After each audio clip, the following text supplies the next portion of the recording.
మోడీ గారి కోసం దేశం కోసం 500 సంవత్సరాల తర్వాత టెంట్లకి వెళ్ళి దేవుని తీసుకొని వచ్చి అయోధ్య రామ మందిరాన్ని కట్టినందుకన్నా ఆ మోడీ గారిని ఆ రామన్ రూపంలో చూసిన ఓటేమనేటువంటి మాటను మీరు కన్విన్స్ చేయగలిగితే ఇక్కడ దాదాపు 150 మంది ఉన్నారు. ఒక్కొక్కరి దగ్గర ఆన్ అండ్ యావరేజ్ మనిషికి 1000 ఫోన్ నెంబర్లు ఉన్నాయనుకున్నా 150 into 1000 ఫోన్ నెంబర్స్ ఎన్నైతే శాంతి గారు ఎన్నైతే 1,50,000 అయితే 1,50,000 ఇంటూ మనిషికి 4 కోట్లు ఉన్న కుటుంబంలో 6 లక్షలు అయితే ఇందాక కొందరు చెప్పారు రగన్నకు 1,00,000 మెజార్టీ రావాలి 2 లక్షలు రావాలి 3 లక్షలు రావాలి ఈజీగా వస్తుంది. నేనే మిమ్మల్ని యుద్ధం చేయమంటలేను, పోయి అపార్ట్మెంట్లు కూలగొట్టమంటలేను, డంపింగ్ యార్డ్లలో చెత్త ఎత్తమంటలేను, కష్టపడమంటలేను, ఎవరిని కొట్టమంటలేను. ఏం చేయమంటున్నాను? Take your mobile, use it as your weapon. ఓటేయడానికి దాన్ని ఒక ఆయుధంగా వాడండి. మీరు చాలా సమయం చాలా మంది వాట్సాప్ చూస్తే 24/7 12 అవర్స్ వాట్సాప్లో ఆన్లైన్లో కనబడుతుంటారు చాలా మంది పెద్దలు. దాంట్లో కొద్ది సమయాన్ని దేశం కోసం అంత గొప్ప రామ మందిరాన్ని కట్టి ప్రపంచమంతా హిందువుల చేత శ్లాఘించబడినటువంటి గొప్ప నాయకుడు నరేంద్రుడికి ఓటేస్తున్నాం అనేటువంటి ఒక లక్ష్యంతో మీరు మీ సమయంలో రోజు ఒక ½ an hour పార్టీ కోసం కేటాయిస్తే, even though you are not our party workers, అఫీషియల్గా మీరు మా పార్టీలో సభ్యత్వం లేకున్నా మేము సభ్యత్వం ఉండాలో ఎట్లా పనిచేస్తున్నామో మాకంటే గొప్పగా మోడీ గారి కోసం ఈ దేశం కోసం సోషల్ మీడియాలో కానీ ఫేస్బుక్లలో కానీ రకరకాల సందర్భాలు వచ్చినప్పుడు కౌంటర్ ఇచ్చి సమాజాన్ని ఎన్లైటన్ చేస్తున్నటువంటి విఘ్నులు మేధావులు. కాబట్టి మీరంతా నేను రాజులాగా డోర్కి పోయి స్టిక్కర్ అతికై తమ్మి ఇంటికి పోయి పాంప్లెంట్ ఇవ్వమని మిమ్మల్ని అడగదలుచుకోలేదు, అది మా కార్యకర్తలు చేస్తారు.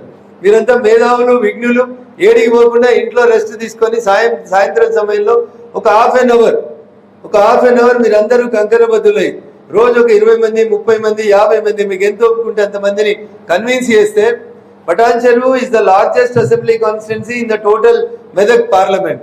మిగతా అన్ని నియోజకవర్గాల్లో 2 లక్షలు 2 లక్షల 5,000 2 లక్షల 10,000 2 లక్షల 30,000 ఉంటే స్టేజ్ వెనకాల కూర్చున్న మా అన్నలు కూడా ఇంకా వాట్సాప్లలోనే ఉన్నారు కొంతమంది.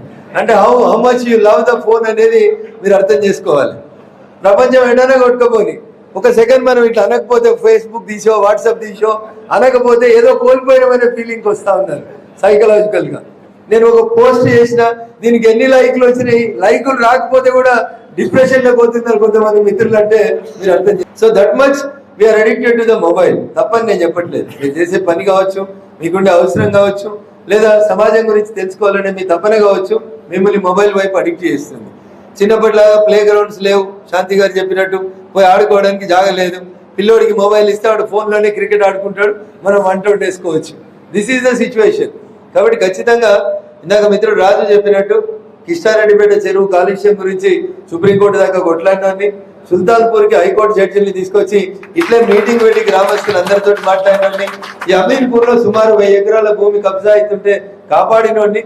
కాబట్టి ఈ ప్రాంతం మీద పూర్తిగా అవగాహన ఉన్నటువంటి వ్యక్తిని. కాబట్టి మీరు చెప్పినటువంటి ప్రతి సమస్య కూడా 100కి 100% మీరందరూ కూడా నేను చెప్పిన ఈ 2 పనులు, ఒకటి పోలింగ్ స్టేషన్కి రావడం, 2 టెలిఫోన్ని మీ వెపన్గా వాడుకొని అందరికీ ఫోన్ చేసి కన్విన్స్ చేయడం అనే ఈ 2 పనులను మీరు చేస్తే 100కి 100% మెదక్ పార్లమెంట్ సభ్యుడిగా రఘునందన్ రావు నరేంద్ర మోడీ గారి వారధిగా నరేంద్ర మోడీ గారి ప్రతినిధిగా ఖచ్చితంగా గెలుస్తారనేటువంటి విశ్వాసం నాకుంది.